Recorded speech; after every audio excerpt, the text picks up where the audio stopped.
Hello everyone, I'm Devashish Tandon, Faculty BJMC in Tecnia Institute of Advanced Studies. I once again welcome you all to this session. And yes, I thank you all for bestowing your precious time on us. Friends, in our last session we had discussed the various stages of video production. But now it's time to get the in-depth knowledge of all the three stages of production. But don't you think that before starting with the discussion, there is a need to understand that why exactly do we need all these stages? For what do we do video production? What is the exact technology we connect to by following all the three stages of production? Yes, my friends, the guess is obvious and right that this technology is television. So let us go in the history of television in India to understand that from where exactly all this started. Television came to India on September 15, 1959. Please note that, with experimental transmission from Delhi itself.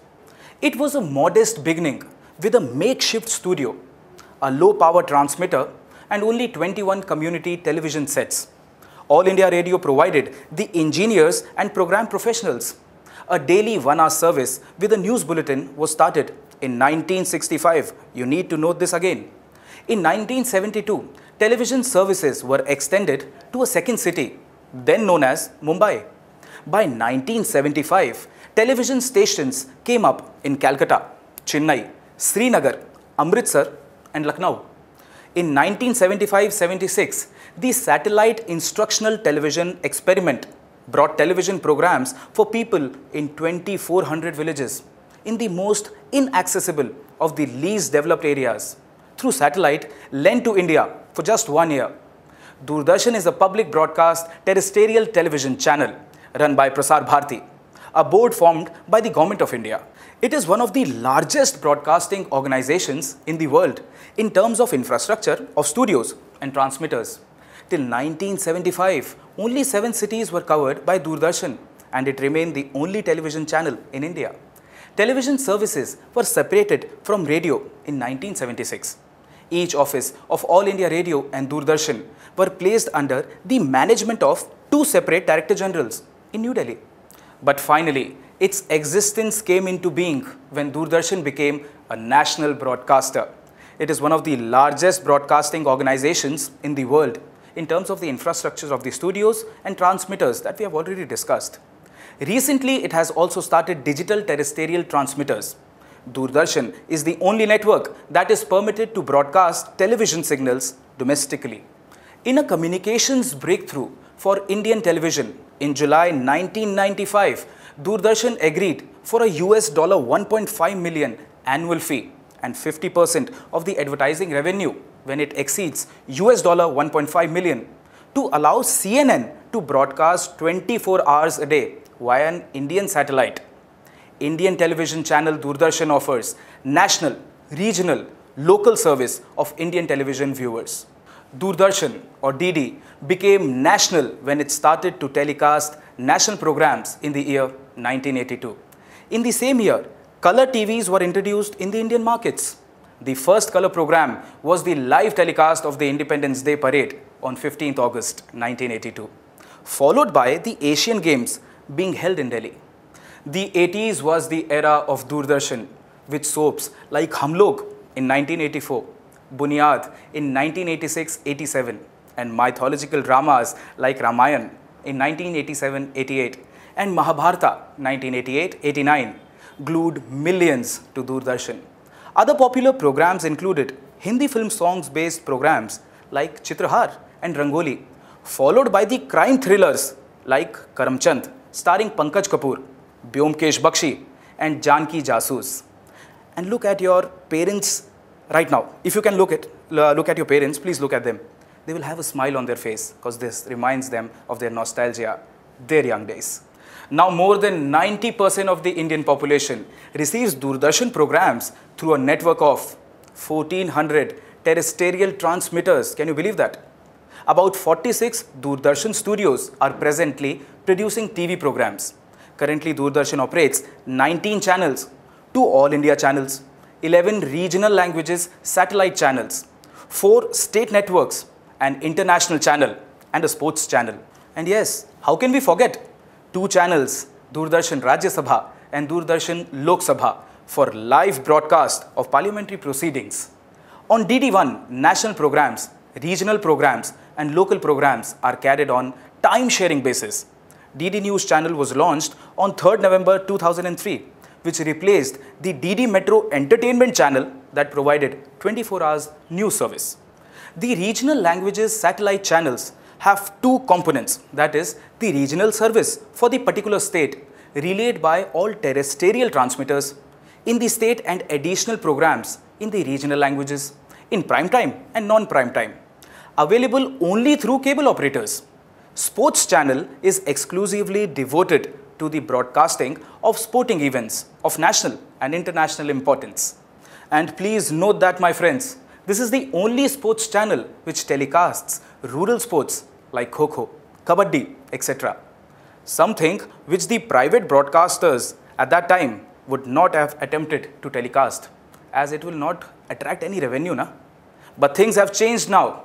Recently, the things have changed as these games have big names associated to them. All our Bollywood stars and celebrities have started to buy the teams, and these games have become corporate. There is a problem. Doordarshan is often criticized for low quality of programs and sometimes even poor telecast and presentation and quality. Additionally, since it is not a profit and loss enterprise like private channels like Sun Network or ZTV or Sony TV or Star Plus, for example, it does not have the requisite push for better programming, despite being heavily funded and protected by the government, to note that. Many critics have pointed out that it is of second priority. See, Prasar Bharati, the Broadcasting Corporation of India, is India's national public broadcaster. It is a board nominated by the Government of India. It was due to the demand the government-owned broadcasters in India should be given autonomy like those in many other countries. The Parliament of India passed an act to grant this autonomy in 1990. It was the time for a revolution in the television history. But it was not enacted until September 15, 1997, if I rightly remember. I repeat my statement that Doordarshan is one of the largest broadcasting organizations in the world. You need to be proud whenever you listen this line. In terms of the infrastructure of studios and transmitters, I'll keep repeating this and you keep repeating in your mind. Never curse Doordarshan. It is the father of all media channels. Recently, it has also started digital terrestrial transmitters. Gone are the days of Indian television serials with which the people could relate. The journey from Doordarshan to Zee, Sony and Star Plus has been a long one. Indian soap had its humble beginning with Hum Log, the first ever TV serial to be broadcasted by Doordarshan, the solo TV channel in 1984. People were glued to their television sets to watch each episode of Manohar Shyam Joshi's Hum Log. This was a story of an Indian family that a large section of people could identify with. People could relate to the characters, their happiness, their sorrows. Over the years, Doordarshan has presented many popular and engrossing serials. For example, Wagle Ki Duniya, Ye Jo Hai Zindagi, Nukkad, Rajni, and the list goes on. The common theme across all these stories was the background setting, which reflected everyday's life struggles, failures, and triumphs. All these serials had an underlying positive message, upholding tradition, moral, values, and strengthening the fabric of the Indian culture. From the mid-1990s, if I rightly remember, cable TV brought about a home entertainment revolution. Doordarshan found itself struggling to compete with a network of privately owned quality entertainment channels, powered by the commercials and the latest technology. Doordarshan made an effort to catch up, but like most state-owned efforts, soon became lackluster in comparison to the glitz and glamour of Zee, Sony and Star Plus. The following are some major landmarks in the history of Doordarshan. You can note them, have a paper and pen and just start writing down. It will help you in your future. So, 15/9/1959, experimental transmission from Delhi.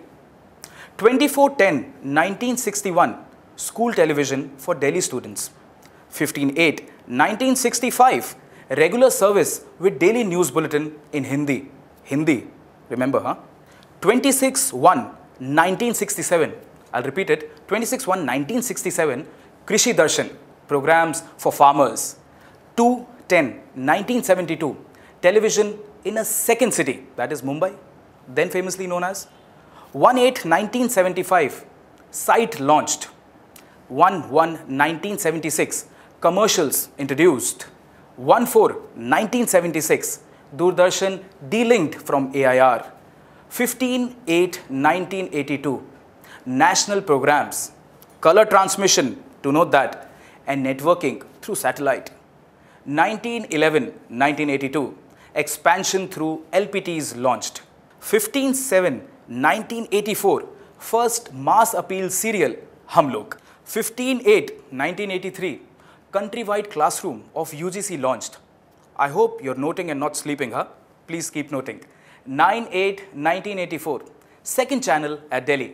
9/8/1985, first regional satellite network in Maharashtra. 23/2/1987, morning transmissions. 26/1/1989, afternoon transmissions. 1/4/1993, metro channel with satellite networking. 1/10/1993, regional language satellite channels. 15/8/1994, restructuring of channels DD1 to DD13. 14/3/1995, DD India International Channel. 23/11/1997, Prasar Bharati, the Autonomous Broadcasting Corporation of India. 18/3/1999, DD Sports Channel. 10/7/1999, News on the Hour. 15/8/1999, DD News and Current Affairs Channel test transmissions. That's all from the history of television. We will keep coming back to you with some more knowledge on television and radio production. Till then, take care. Goodbye.